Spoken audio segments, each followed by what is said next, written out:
Assalamualaikum warahmatullahi wabarakatuh. Om Swastiastu, Namo Buddhaya, salam kebajikan. Kembali lagi di channel Serikan di NKRI. Kali ini kita akan mereaksi respon Nyai Widya terhadap Kadrun yang mengatakan bahwa kita ini sedang diperbudak di negeri sendiri. Tanpa berlama-lama, langsung saja kita simak videonya seperti apa. Mau jadi budak di negeri sendiri, mikir. Oh iya, masa? Memangnya kita ini dalam genggaman Belanda apa dalam genggaman Amerika? Nih Pak, ya, kalau mindsetnya hanya segitu doang, malu kayaknya sama anak bangsa sekarang ini, ya. Contohnya kenapa? Kalau yang dikatakan Bapak, budak negeri sendiri, di negeri sendiri jadi budak, itu memang di zamannya Orba. Kita ini jadi budaknya Amerika. Sekarang Amerika nggak bisa lagi itu berkuasa. Ternyata kan dia kan banyak orang ngamuk-ngamuk. Orang-orang yang bekerja sama dengan Amerika yang selama ini masalah Chevron, masalah Freeport, itu banyak sekali yang ngamuk-ngamuk. Juga ada juga orang yang membuat ormas-ormas itu sebenarnya pembentukan orang-orang yang bekerja sama dengan Amerika. Ya kan? Mikir Pak, hilang minyak udah direbut oleh Indonesia. Kalau bisa itu 100% Freeport itu diambil semua. Suatu saat, kalau Bapak Jokowi ini 3 periode, bisa itu ya, kita rebut kembali itunya. Freeport itu lebih tinggi lagi sahamnya. Nah, selama ini dijadikan budak-budak Amerika. Enak-enak aja, enak buat kalian semua.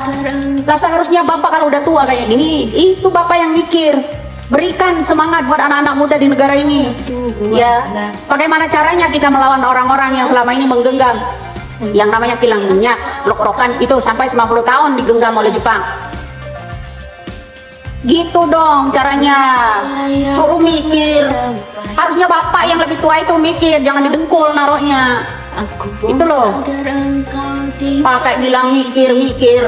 Indonesia ini nggak di genggaman orang penjajah. Penjajah itu adalah orang yang berkedok-kedok ormas yang bela-belain orang Amerika, belain orang Jerman yang butuh nikel. Itu yang butuh kilang minyak, itu orang-orang yang bekerja sama dengan mafia-mafia yang jadi budaknya selama ini. Itu kalau Bapak mau mikir. Gak ada Indonesia ini dibudakin sama orang lain, negeri lain. Gak ada. Kalau invest itu biasa. Ya tak? Anda punya dagangan, mesti Anda itu nawarkan ke orang lain, ya kan? Nggak mungkin keluarga Bapak sendiri yang beli, betul nggak?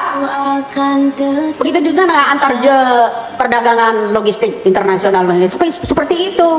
Kalau hanya diputar di Indonesia aja, siapa yang beli? Lihatlah di zamannya Soeharto, nggak ada kemajuan sama sekali, betul nggak? Kita mau beli makan besok aja nggak punya uang. Kenapa orang Indonesia ini nggak suka kalau Bapak Jokowi ya memajukan negara ini? Kenapa? Maunya digenggam lagi. Keenakan Pak, selama 32 tahun Indonesia digenggam Orba, digenggam SBY, nggak ada kemajuan sama sekali.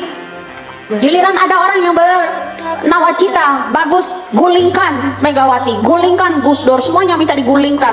Termasuk sekarang masih berteriak-teriak sampean, gulingkan Bapak Jokowi, gulingkan Bapak Jokowi. Betul kan? Betul nggak seperti itu? Berikanlah dong semangat, optimis buat negeri.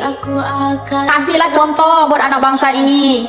Bagaimana caranya agar Indonesia ini nggak digenggam lagi seperti orang-orang Orba yang dijadikan budak, kata Bapak itu. Udah orang asing. Ya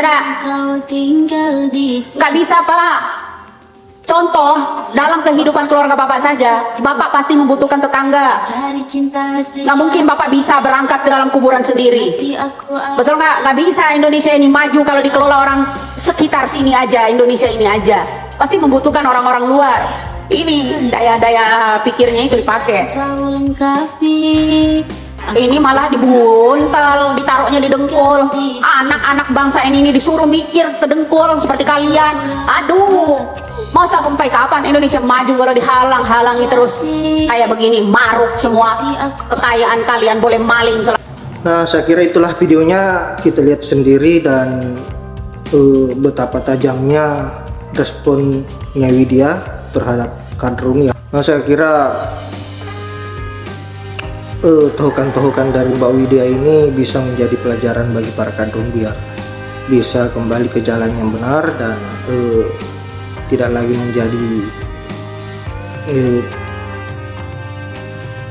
pengagum imigran nyaman, tetapi bagaimana agar mempertahankan harga diri sebagai pribumi. Saya kira hanya itu, dan saya akhiri mengucapkan Assalamualaikum warahmatullahi wabarakatuh.